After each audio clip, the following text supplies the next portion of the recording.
Hello, good morning, everybody. Bore da pawb. My name is Hayden Llewellyn, Chief Executive of the EWC, the Education Workforce Council.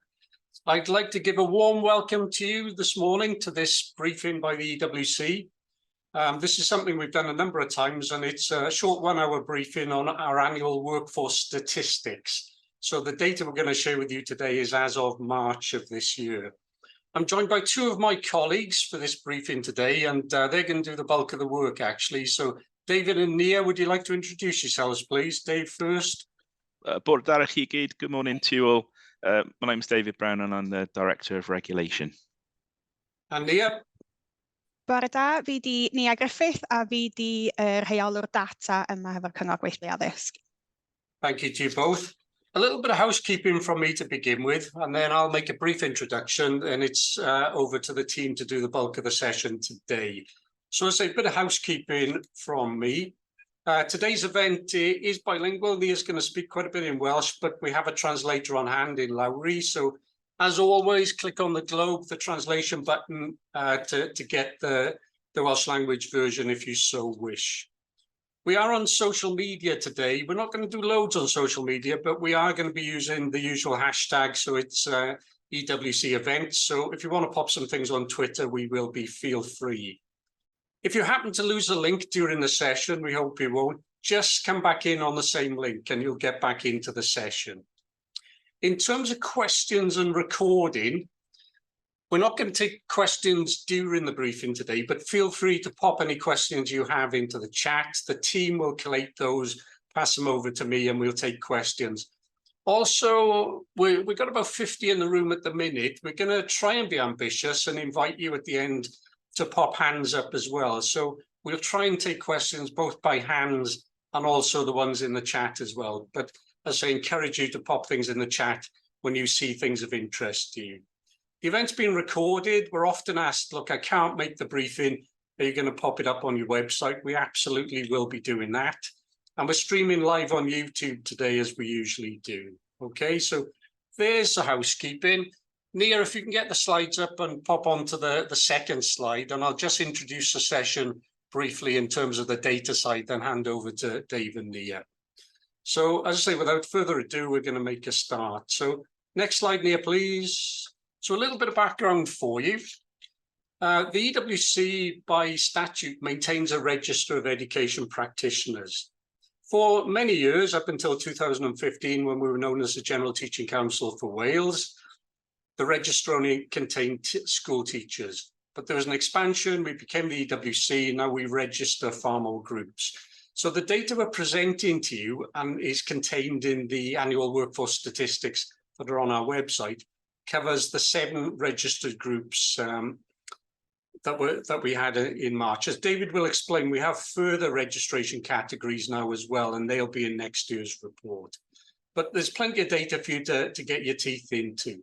So I'm going to hand over to the team now, and we're going to take you through some of the key observations from the data of this year, and hopefully whet your appetite for future analyses. So David and Nia, over to you, please. Diolch, Hayden. So as Hayden says, every year we produce a detailed breakdown of the education workforce in Wales, and it covers a wide range of practitioners across all of the groups that we register. So prior to May 2023, there was teachers and learning support staff, qualified youth workers and youth support workers, work-based learning practitioners, and of course the FE teachers and FE youth support workers. So as I say, next year, when we come to do this, we will have another group of registrants we've added in terms of the independent sector. So that'll be interesting to see how that changes the statistics. But in terms of the education workforce stats, as Hayden says, there's a great deal of information which is in there. And what we're going to try to do today is to try and provide you with some high-level information. And then we're going to try and hone in on some areas which we think that you'll find quite interesting. Just one point to add before I actually talk about this slide in a little bit more detail. As we go through the slides, you'll see that on occasion that there are groups which you've identified as being unknown. And the background to that is that where different groups have come onto the register, in some cases they've been bulk registered. So for example, with school learning support workers, they would have been bulk registered by the employers.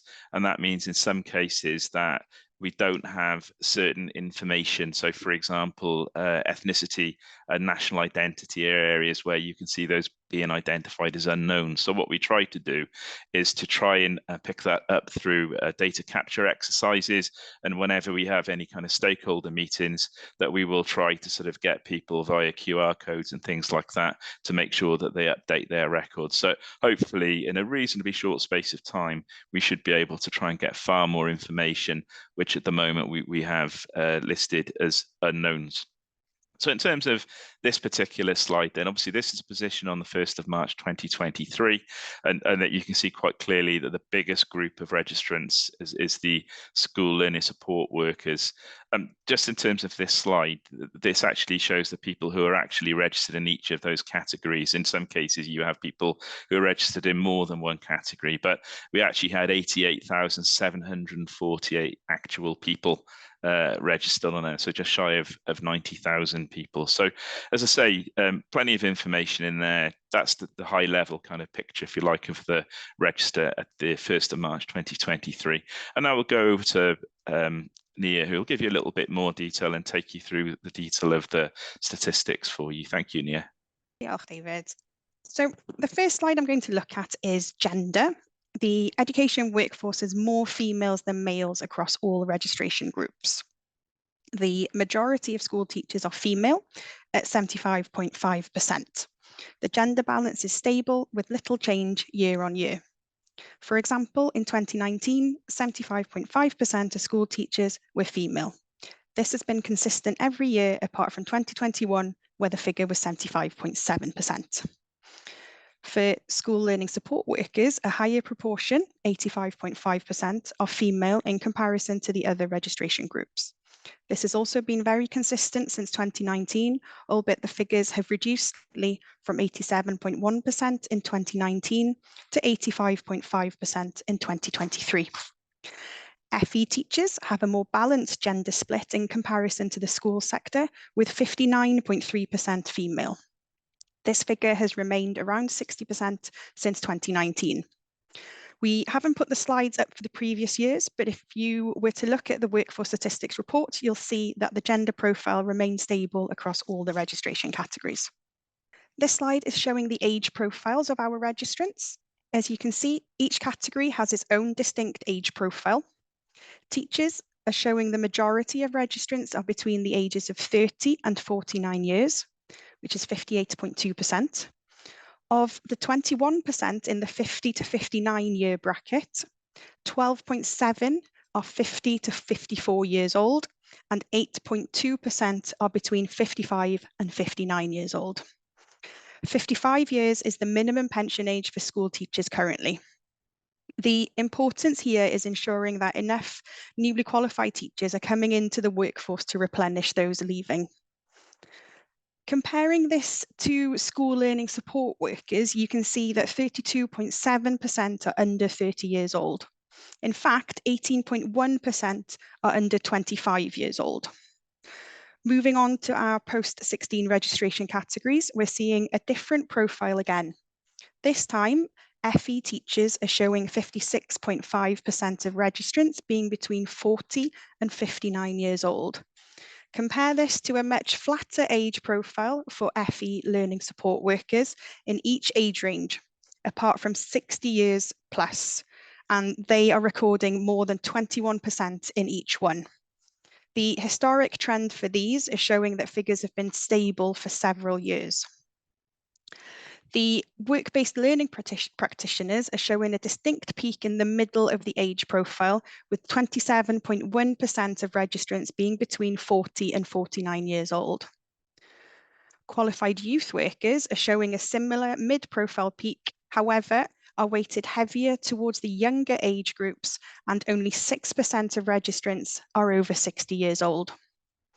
Finally, we have the qualified youth support workers who have their peak of registrants being between 30 and 39 years old at 32.5%, which is younger than the qualified youth worker peak.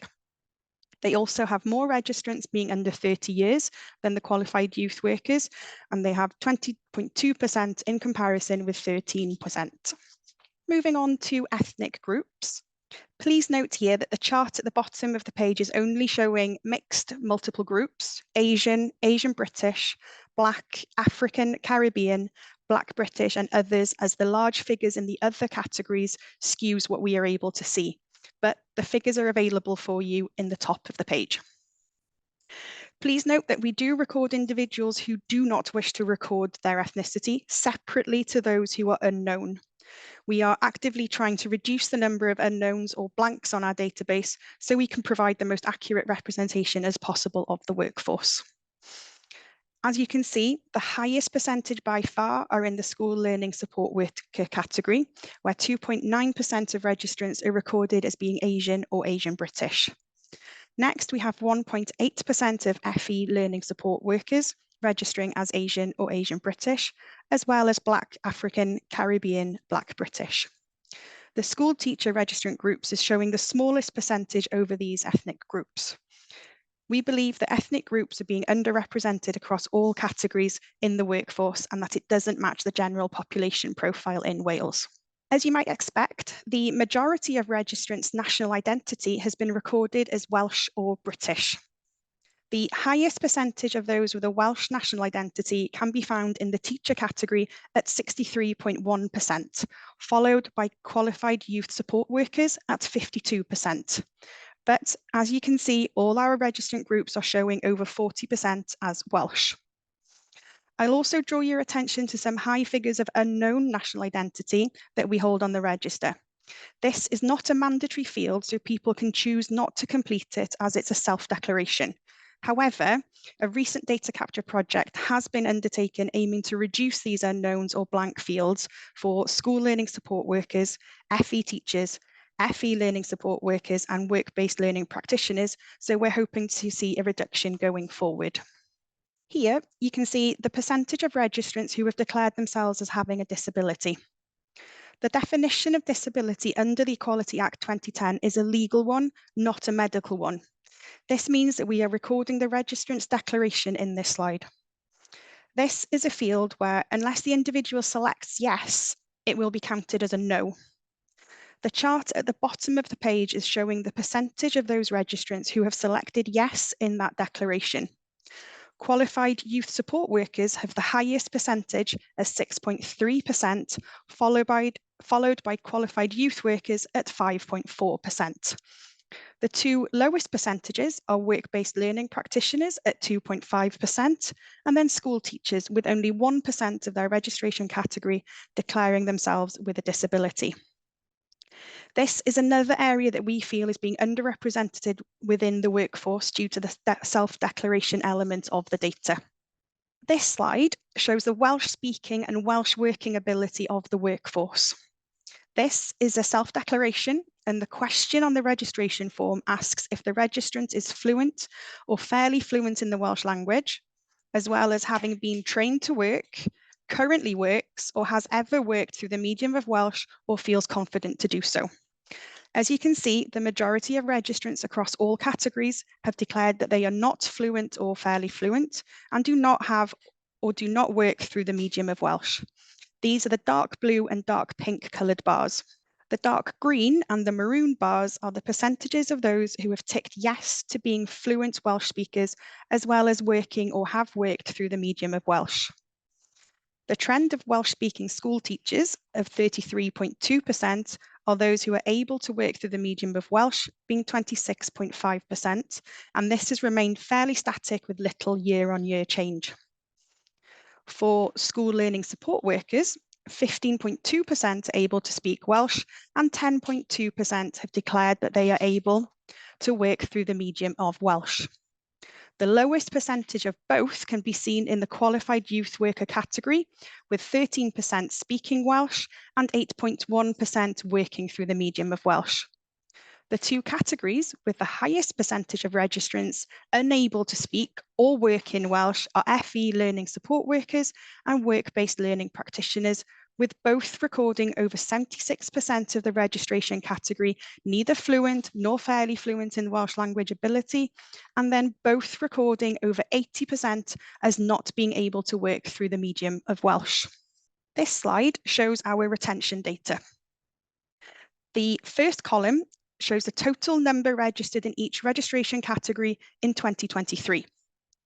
The next column shows the percentage of new registrants into that registration category, the maroon bar on the chart, followed by the percentage of those registrants that were no longer registered in that registration category, the green bar.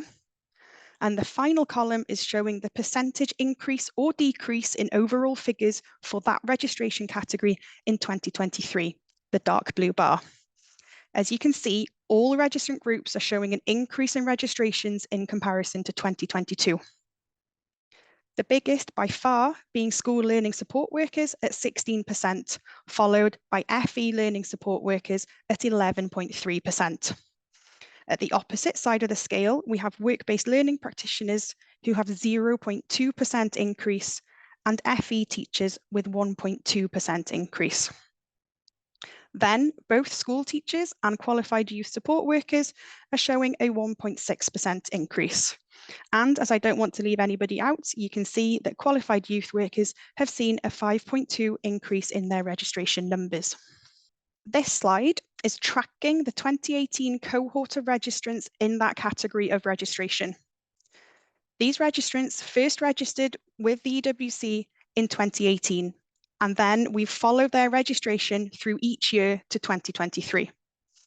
So the table at the top of the slide is showing the percentage of that cohort that have remained registered with the EWC after 5 years, the green bar in the chart. Then we're showing the percentage of that 2018 cohort that has not remained registered with the EWC after 5 years, the dark blue bar in the chart. Finally, we're then showing the percentage of those who have moved to another registration category, the maroon bar. So for example, 1.1% of the original 2018 cohort that were registered as teachers are no longer registered as teachers, but are still registered with the EWC, but in another category. Now, to look at the chart. School teachers are showing the highest percentage of registrants remaining in their category after 5 years at 75.5%. Work-based learning practitioners, however, are showing the highest percentage of registrants who have left the registration category after 5 years. FE learning support workers and qualified youth workers are showing the highest percentage of registrants who have changed their registration into another category at 5.5%. However, qualified youth workers have seen a higher percentage remaining in the registration category, 62.9%, in comparison to the FE learning support workers at 51.9%. From the 2023 data for school learning support workers, it appears that retention in the workforce is different from school teachers, with 39% not retaining registration after 5 years. And 30.2% of those not continuing are under 30 years of age. 60.9% of FE teachers remain registered after 5 years, and of the 34.3% not retaining registration with the EWC, 47% are aged 55 and over. 42.6% of FE learning support workers have not retained registration after 5 years. Of those, 23.9% were under 30 years of age. Staying with retention, but looking specifically at school teachers, we have here a more detailed breakdown of how this looks year on year.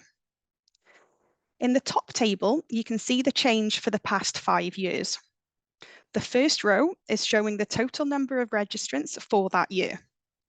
The second row is showing the number and percentage of registrants that have deregistered since the previous year.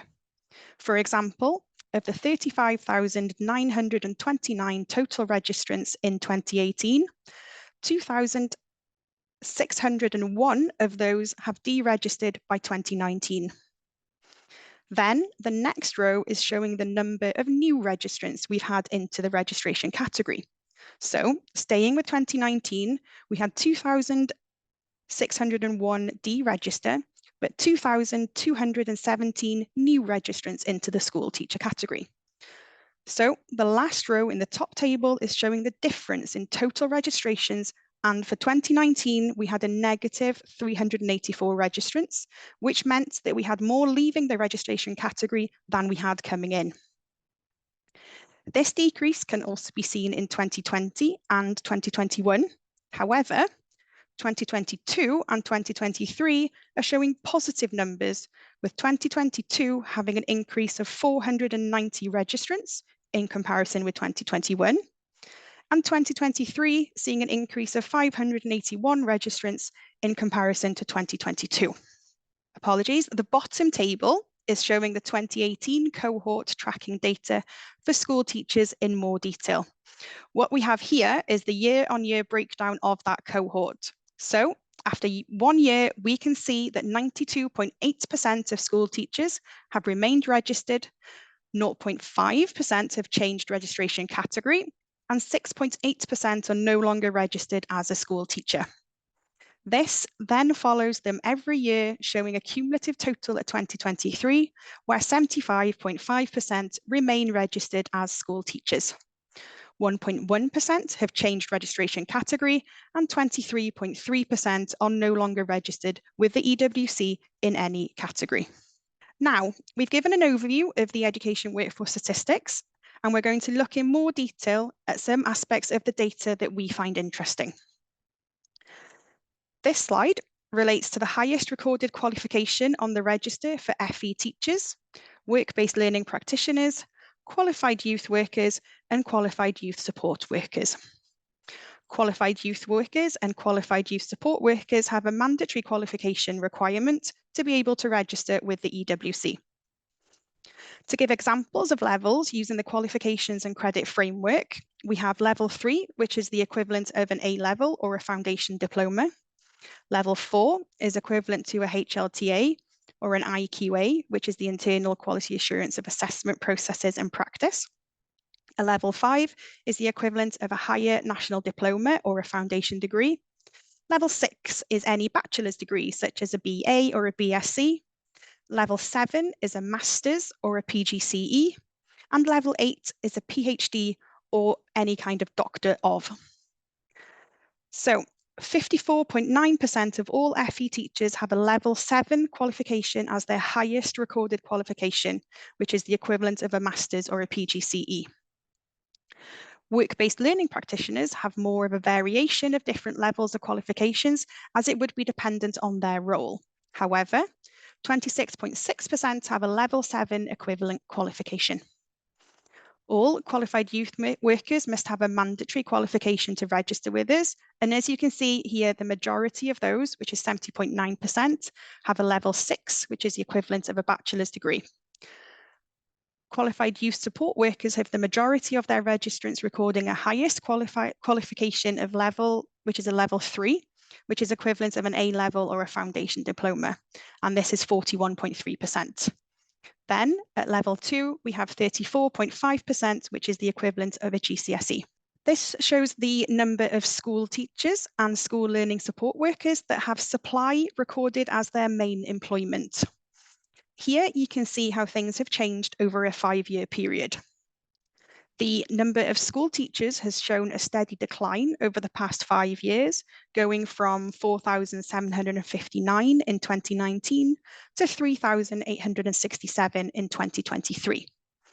By 2023, 10.8% of all registered school teachers had listed supply as their main employment. In contrast, supply school learning support workers have mostly been increasing. In 2019, 7,648 school learning support workers recorded supply as their main employment, which is 20.5% of all registered school learning support workers. By 2023, we can see 11,173 of school learning support workers have supply as their main employment, which is 22.6% of all registered school learning support workers.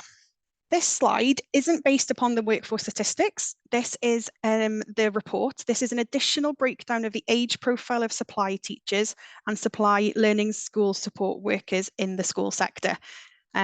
We can see here that an age breakdown of those registrants who had supply as their main employment in 2023.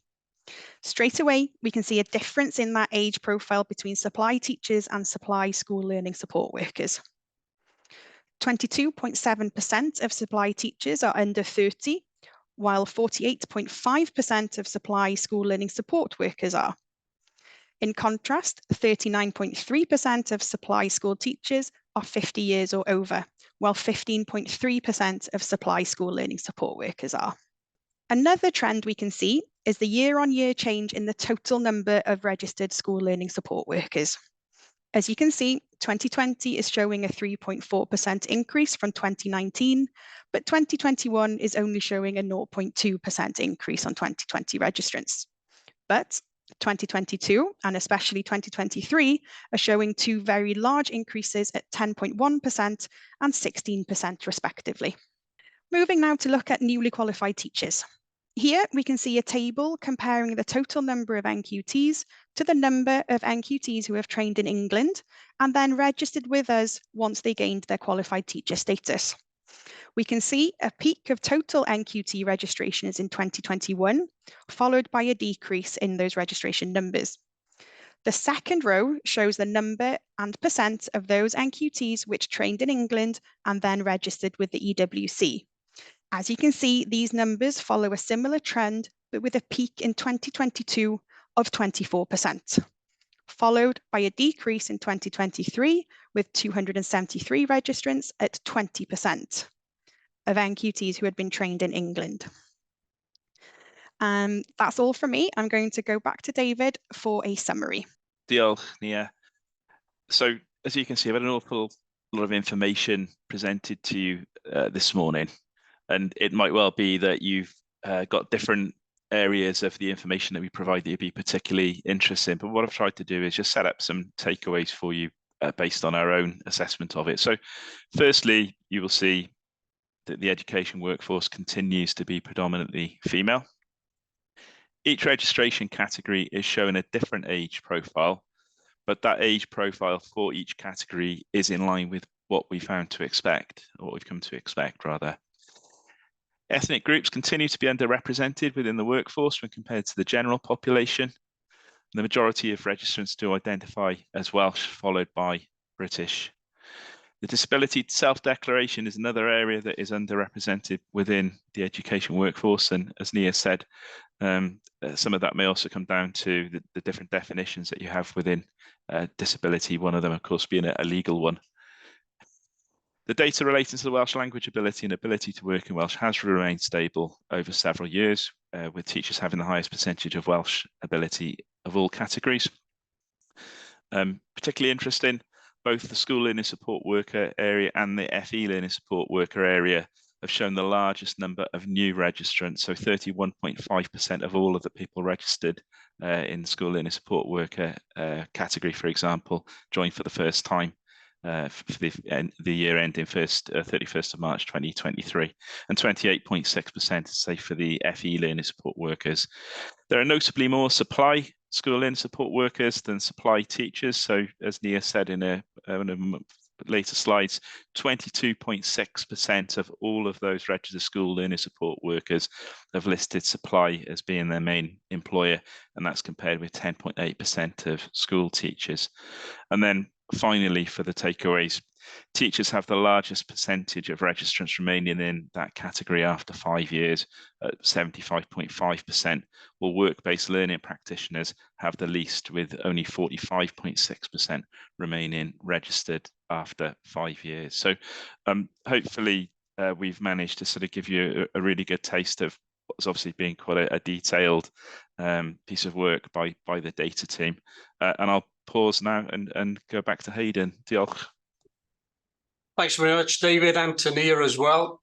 Hopefully that's given you a bit of a flavour. We could obviously delve into a lot of detail when presenting the data, because if you look at the publication on our website, there's lots and lots of information there. We've also the ability to mine down significantly into the data as well. And we often do commissions for people through a year where we do additional data analysis. One of the other things that we do as well is that roughly between October and Christmas each year, Nia and her team will delve into some of the areas and provide far more detail. So again, if you have a look at the website, there's more detailed analyses of lots of different areas, whether it's NQTs, head teachers, the post-16 side, whatever it might be. So feel free to have a look at those things. We're going to take some questions. The team's going to help me with this as well. I think I'll invite anybody to pop some hands up if you want to ask a question. I've already had one that's been sent on to me, but if anybody wants to pop some hands up, feel free, and the team will help me identify who's interested in asking something. So feel free to pop some hands up if you wish. This is from Abby, and it was asked in Welsh, I understand.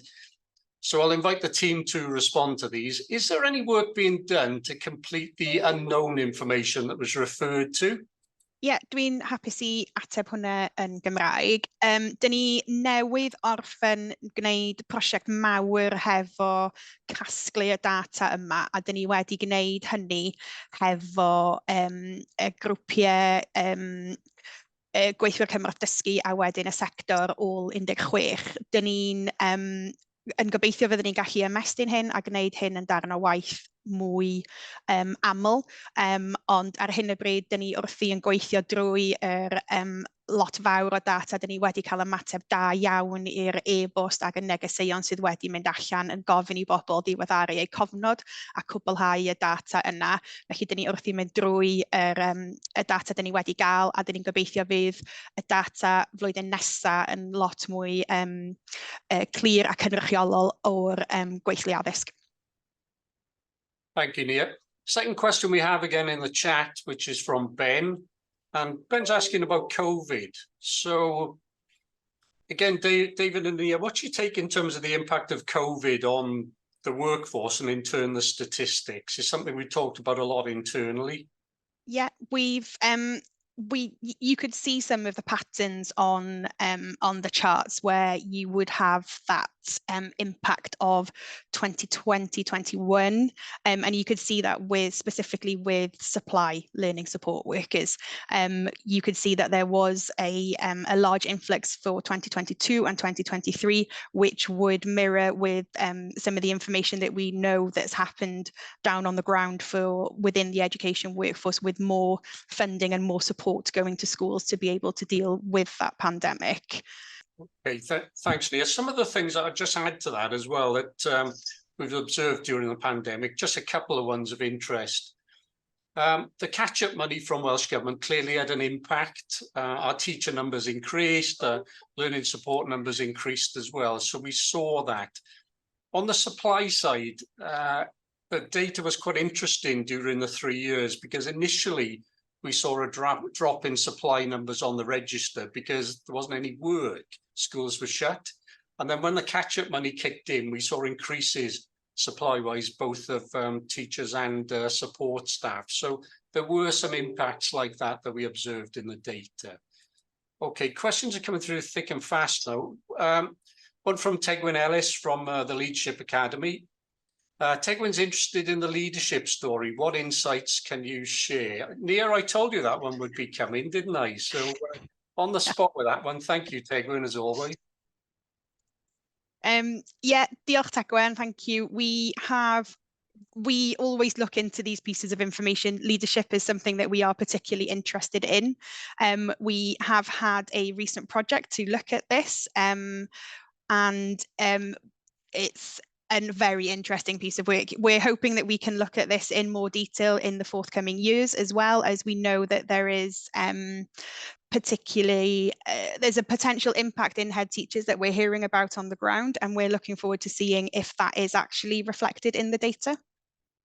One of the other things to add on that as well, Tegwyn, obviously you and I talk on a regular basis, and we've done data work for the Leadership Academy in the past, and I know it's something that you're considering for the future as well, to ask us to do more analytical work. But it just goes back to that point I raised a few minutes ago, that we can mine the data in lots of different ways.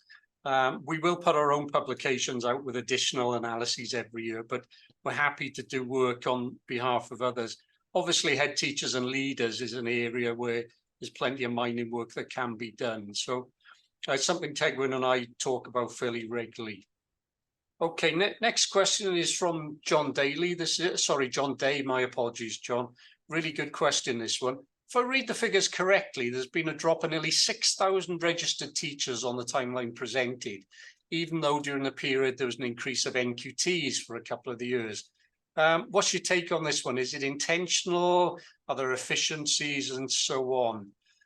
John's got a follow-up question then on supply, but David and Nia maybe take that one first, and I'll move on to John's second question.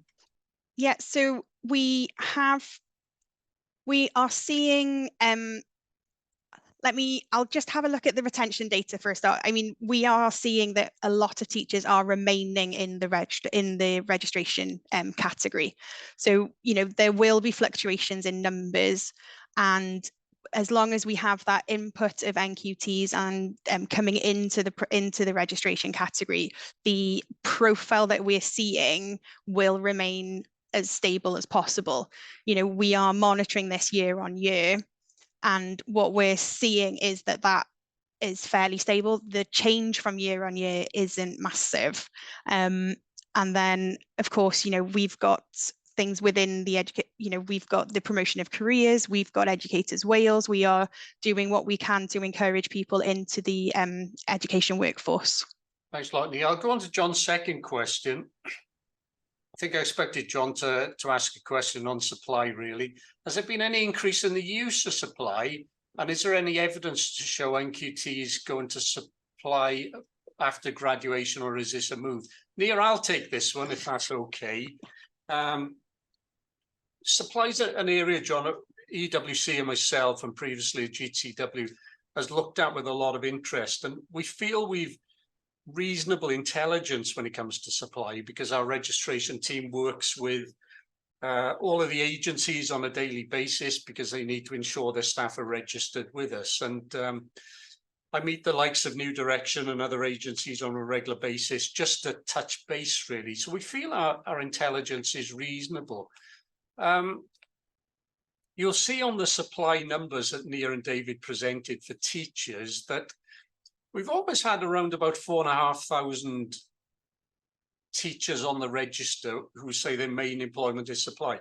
But you've seen it gone down. It's dipped under 4,000 now. So we've observed that, but we've seen in terms of support staff, not just a massive increase of those registered with us, but also more and more doing supply.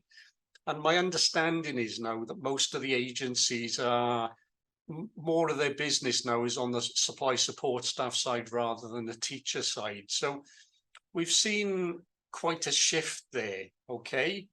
That's one of the differences. I'm just looking back at the chat again, and John goes on to say, is there anything being done to support teachers to remain at work in the older age groups?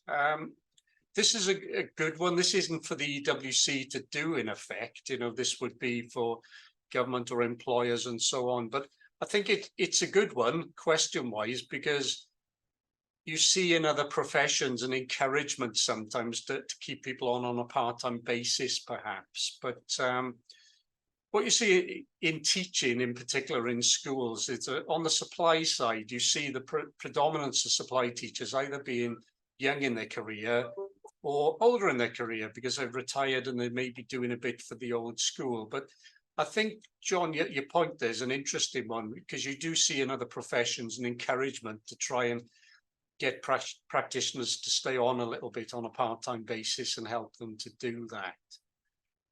Okay. There's another question there from Jane Jenkins. Thank you, Jane, and welcome to you. An observation rather than a question. It is worrying that the Welsh language ability data has remained stable in spite of significant investment in Welsh language training schemes by Welsh Government for school-based staff.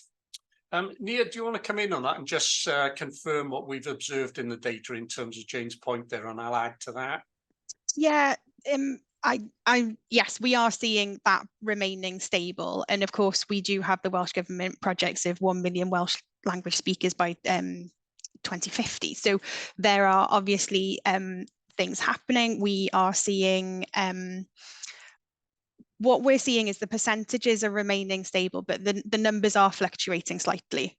So, you know, the overall percentage of all the teachers is remaining the same currently. So this is something that we are looking to delve into deeper, and it's one of those projects that we are hoping to bring out between now and Christmas, as we're going to look at more detail of what is happening with the Welsh language within the workforce. So this will be there's some interesting data going on, and I'm looking forward to being able to break that down further. And we're hoping to get that out between now and Christmas as an additional data project. I think in the Welsh language area, Jane, it's a tough one for the Welsh Government. I'm aware of the work, and I'm involved in the Welsh and Education group that's been set up, and with lots of different initiatives to try and increase the number of Welsh language teachers. It's a really tough nut to crack, and I've acknowledged the efforts of officials myself there and trying to put lots of different interventions in to increase those numbers, but it's a really tough one. But government are aware of the challenge, I know. The next question there is from Daryl. Daryl White, welcome Daryl, good to have you on the call today. Daryl's from the youth work sector, for those that don't know.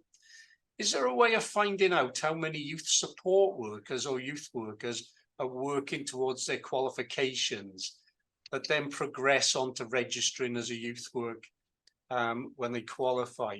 I know the answer to this. I'll put David and Nia on the spot, see if they do. So over to you on this one. David, I think yeah, I'll answer this one. I think it's obviously an interesting question, isn't it? Because, as I say, in terms of the registration, we are also registering people who are working towards the qualification. So, you know, we will be developing an awful lot of information in terms of people who actually enrol on youth worker courses in order to join the profession, and we'll also be tracking them in the same way that we've been tracking teachers. So, as I say, not only will we have a really good handle on in terms of the numbers who are registered, we'll also be able to track them hopefully throughout their careers in terms of not only, you know, what they're doing, but where they're doing it as well, because that's another advantage, of course, with the register is because we're a whole Wales wide, if you like. We're also having updated information about employers and things like that. So yes, there is a way of finding out, and that is something which I'm sure we will all be working very closely with you as well to try and assess and analyse that data. Just adding to what David said there. So for those that don't know, from May of this year, it was May 2023, Welsh Government introduced some new legislation that required additional groups to register with the EWC. In addition, it expanded some of the requirements within youth work for who needed to register. And one of the notable ones and really interesting legislative changes was that any youth support workers or youth workers working towards a qualification would be required to register if they were working, but on a provisional basis. One of the discussion points that prompted was, what about trainee teachers? So somebody doing their PGCE, should they register? That wasn't consulted on by government, but you often see in other professions and countries that trainees are required to register with their professional body. I think the other interesting discussion point that Daryl's question prompts there is that, as I mentioned, additional groups joined the register requirements from May. The big change for us was staff in independent schools and also independent special post-16 environments as well. So David and his registration team have just finished the work to bring independent school and college staff onto the register. Dave, do you want to give a name check on the numbers that we're looking at, the increase there? Yep, I'll do that right now. While David is looking, I'll give you a breather there, David.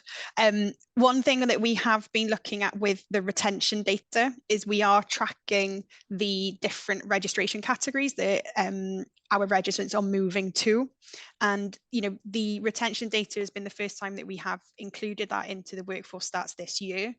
And it's something that we feel has gone down very well. It's a very informative piece of data work that we can do.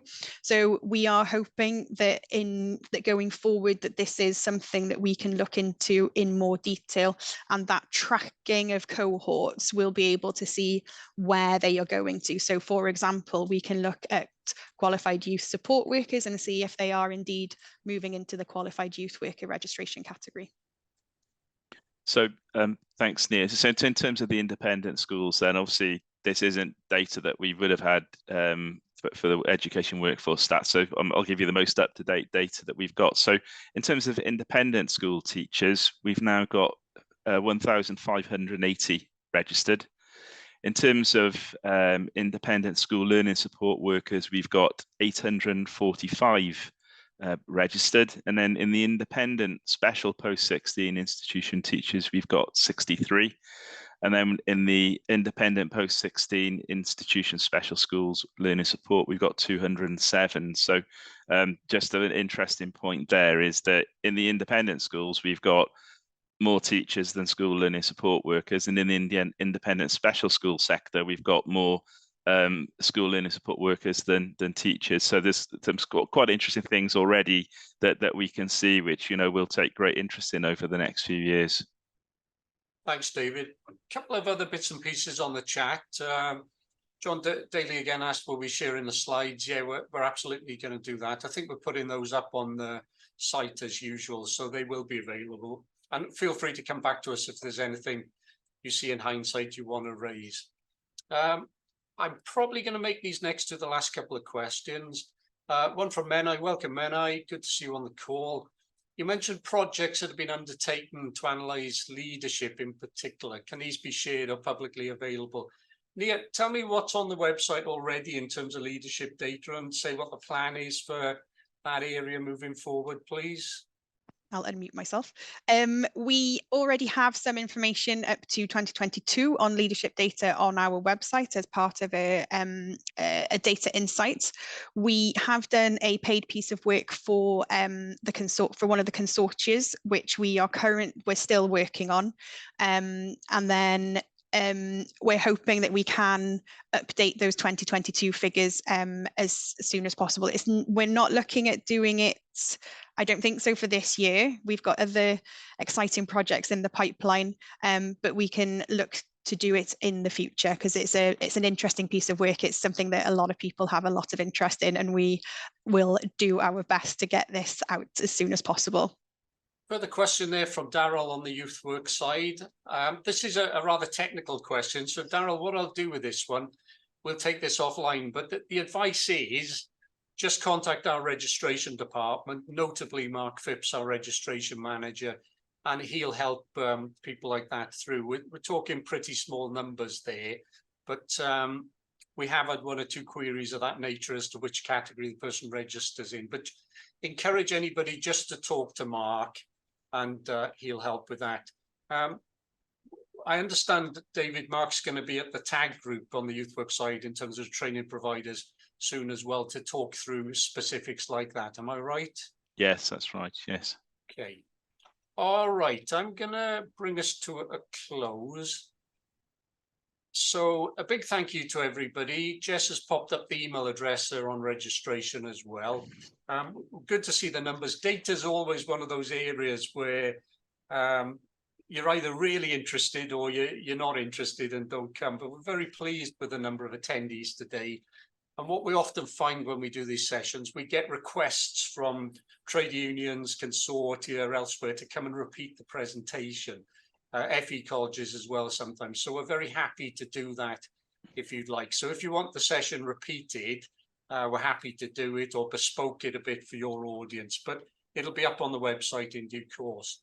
So I want to say a big thanks to the team as always, to David, Nia, Adam as well for your work in putting everything together. Big thank you to everybody who's attended. And a little name check really for other EWC things coming up. We've got our annual lecture, Professionally Speaking, on the 24th of January with Sharon Ainsworth. I think that's going to be an interesting one. It's a different take to some of the things and people you will have heard before. So the tickets will be out for that online soon. Encourage you to have a look at that. The EWC has got a podcast series now. There's a couple already up on the site, another one due to be published shortly. So if you're interested in some of our things and you want to dip in at your leisure, feel free with those. So big thank you to all for attending. Feel free to get in touch if you have any subsequent comments, but thanks for your time. Good to see you all.